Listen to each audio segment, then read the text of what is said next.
Anand Ranganathan, the consulting editor of Swarajya, is the author of 3 novels, the most recent being The Rat Eater. A product of St. Stephen's College, Delhi and Pembroke College, Cambridge, he is a scientist based in Delhi. His area of work has been directed evolution and pathogenesis with special emphasis on tuberculosis and malaria. Scientific contributions from Anand's labs have been published in peer-reviewed journals like the Journal of Biological Chemistry, Chemistry and Biology, the Journal of Infectious Diseases and Nature Communications. Ruben Banerjee, the editor of Outlook, is a journalist with over 3 decades of experience. He was earlier the National Affairs editor of Hindustan Times and had worked previously as an editor with Al Jazeera headquartered in Doha, Qatar, India Today and Indian Express. An incurable news junkie, Ruben is particularly fascinated by anything that is interesting and significant and impacts the world. Also an author, his latest book Naveen Patnaik, an unauthorized biography of the Odisha Chief Minister, got rave reviews in recent months. This was his second book, the first being The Odisha Tragedy, A Cyclone's Year of Calamity. Should free speech be absolute or punished if it hurts some people's sentiment? This is the second session that will discuss speaking truth to power. May I please request Sri Ranganathan to start his deliberation. Good morning. Thank you very much, first of all, to the organizers, especially to Jaggi, for this marvelous forum, and also my co-panelist, Ruben. The topic today is speaking truth to power, and of course 3 words stand out from that topic, which is speaking, truth, and power. And we are a nation that doesn't need any introduction about speaking, because we seem to be speaking all the time, especially with the advent of social media. So I will not talk about speaking, but I do have, coming from a scientific perspective, maybe a few, you can say, novel points to give as far as truth and power is concerned in the context of freedom of speech and expression. By the way, I am a free speech absolutist, and I would like to put forth my points as to why that is necessary. So let's talk about truth, and I hope I don't annoy my journalist friends, because to most of them, truth is actually subjective. There is no absolute truth for them. And they love to cite this this instance, or this movie Rashomon by Kurosawa, where you have an incident, a very grisly incident. And through the movie, there are 3 versions of that incident that are narrated, leaving the viewer kind of perplexed as to what really happened. So, and that has somehow got imbibed in the minds of people of the press, and they feel that there can be no absolute truth. I tend to disagree, coming from the background of science. I think, yes, there is absolute truth, and the people who believe there cannot be absolute truth are the peddlers of the gray, which is that according to them, whatever they believe is the truth, they will peddle it. Sometimes, if they don't like the truth, they will ignore it. They will not mention it at all. So is the B form of DNA double helical? Yes, that is the absolute truth. Is the axiom, not just the theory of evolution, the axiom of Darwin's theory of evolution, is that the absolute truth? Yes, it is. So why are we so scared of mentioning what is truth? And I think what lies at the heart of this is this thing called objectivity and subjectivity. Because somehow we've been brought up on this notion that it is all right to be subjective, that it is all right to be delving in this area of gray rather than black and white. And what actually brings out of this area of gray is that we admire someone if that person does something good, and we totally ignore the evil done by that person. So you have Chairman Mao, who killed 63 million of his own people, and he's still on the currency notes, That is gray for me. We have Churchill, who actually killed 4 million Indians, single-handedly constructed, the Bengal famine. He bombed. He was the first one to use chemical weapons, and he was an imperialist. But he was voted as the greatest Britain in the last 100 years. Why? It is because people like to admire some qualities and then ignore the bad qualities. So they don't beget seasons. They're like static, like Mercury, And that is the problem. And that is why truth is uncomfortable. So when you see, for example, the national discourse over the last 5 years, thank God it's coming to an end. We'll have another 5 years. But over the last 5 years, what we've heard mostly is this: emergency is coming, intolerance is here, oh my God, all the institutions are done and dusted, there is no freedom of speech and expression. So it is almost like in 2014, before that it was a Garden of Eden, people were strolling about. And in 2014, there was a Cambrian explosion of everything that could go wrong in India actually went wrong, And this is where subjectivity has come in. Rather than being objective, rather than the journalist saying that, no, India has always been intolerant. There has always been an assault on the freedom of expression. It has always been that our institutions are mostly not independent, coming from CBI or any other institution. So, but you hide that because it is your perception that you don't like what you're seeing right now. You don't like this India, so let me project a version of India that is to my liking. And I think that is being economical with the truth, that is delving into the gray. Now let me come to the last 5 minutes if I have, which is talking about power. So speaking truth to power, we've talked about truth. What is power? When we say, I want to speak truth to power, what do I mean by this power? Do I mean that this power is some institution? Do I mean that this power is a prime minister or a politician? Yes, and in most cases, people tend to believe that. But I want to give you a different perspective. To me, the real power is the power before which even the politicians and the institutions are petrified or scared of. That's the real power. And in our country, that real power is religion. We are obsessed with religion, Every day we hear this religion, Hinduism, Muslim, Islam, Christianity, at least 20, 30 times.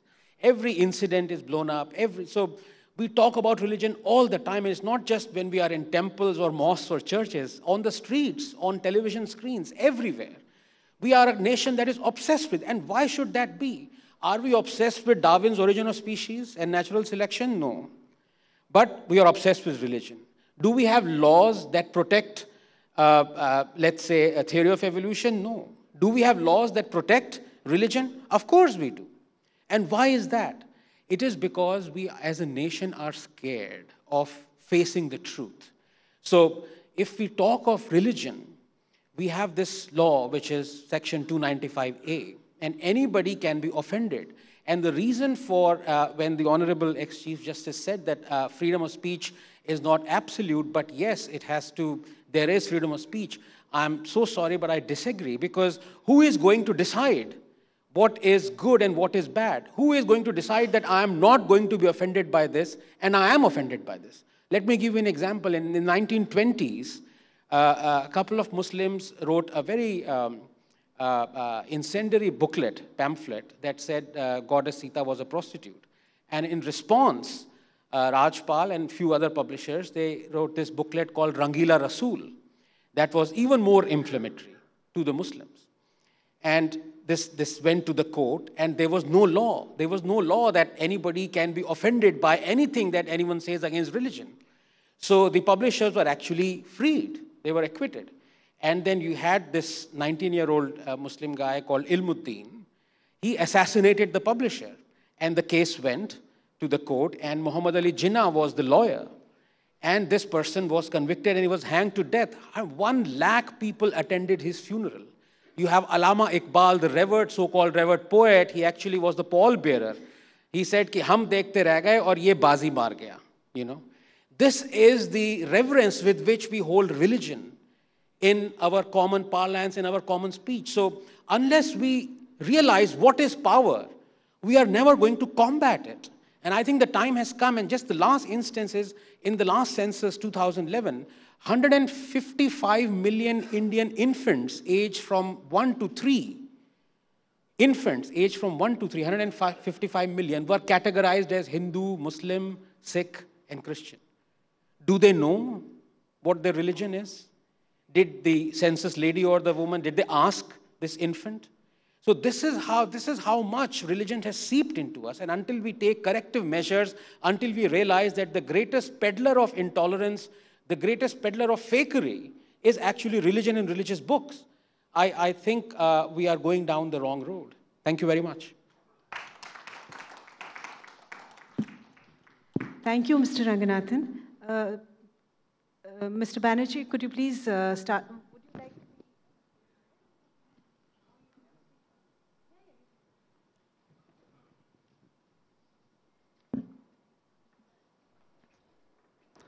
Hello and namaskar. It's great to be in Bhubaneswar. And because I am in Bhubaneswar, allow me to digress a bit, because I need to take this opportunity to put on record my gratitude to the state of Odisha. I won't take long, but the fact of the matter is, whatever I am today, it is because of this state. This is where I learnt my journalism. I made my mistakes, fell, faltered. But this is also the state which allowed me to take lessons from my mistakes. Odisha nurtured me and gave me the courage to venture out. This debt is huge, and I don't think I can ever repay this debt to Odisha. So honestly, trust me, believe me, each visit of mine to Bhubaneswar is kind of a pilgrimage, and it's hugely satisfying.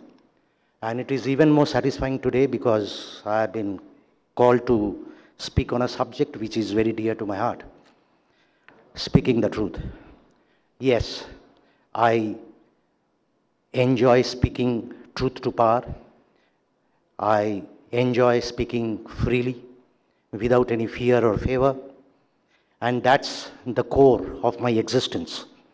And I'm glad that despite we live in a very divisive society these days, but I still retain this freedom, and I can exercise my right to speak freely and speak truth to the power.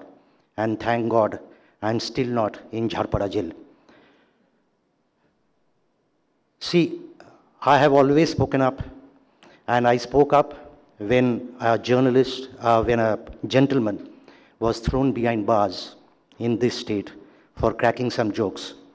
Right now, I'm speaking up for a journalist, Kishore Chandra Vankem, who has spent 94 days to be precise, in a jail in Manipur because he criticized the state chief minister on a Facebook post. Both these gentlemen have been in the wrong. They have done mistakes. The gentleman who cracked jokes against Odisha should not have. These jokes were in bad taste. Kishore Chandra Vankem has also made mistakes because while he was absolutely entitled to criticize the chief minister, he also threw in a few abuses and invectives, and he should not have. Our freedoms come with, we shouldn't be crossing a line. It's a line, I would say, I also don't fully agree with my previous speaker who said that it is not absolute. But I think we shouldn't be crossing the lines of decency. It's difficult to, what is decency and all, let me not go down that road. But what I'm trying to come to is that if we keep throwing people to jail, like in both these cases, like it amounted to like you have been hanged for something like as petty as killing a fly. They could have been rebuked, reprimanded, but being in prison. And I think our rulers want to set this as a precedent. They will keep pushing this envelope. They will try and shut us up. And the fact of the matter is that we have big leaders now, but these leaders essentially don't have large hearts. They can't take criticism anymore. And The worst part is, more than the leaders, it's their aides and cronies. They wield lot of authority, lot of power without any zero accountability. So that's a danger, because these guys are more loyal than the king and they're trying to shut us up. And gone are the days when we live in very intolerant times. Like gone are the days when I have been told, this is part of folklore, that Jawaharlal Nehru used to call up R.K. Lakshman for his cartoons and congratulate him. And the same cartoons in which Lakshman had possibly lampooned Pandit Nehru. But gone are the days. And look around the country. We talk about an intolerant central government, perhaps. I'm not going down that road. But look around what's happening in the states.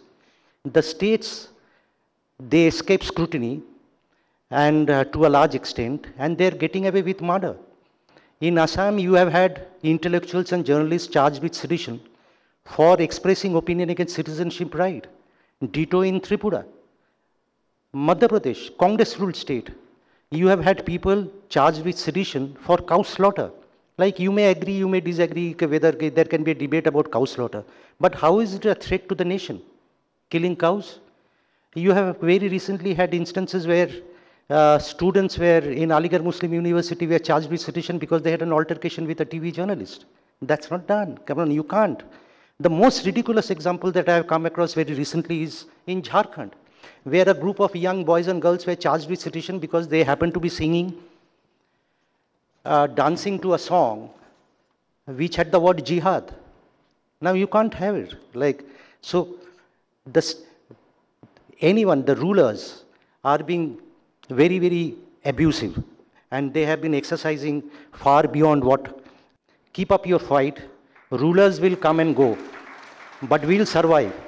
I am a great believer in the fact that truth at the end of the day will always prevail. Thank you.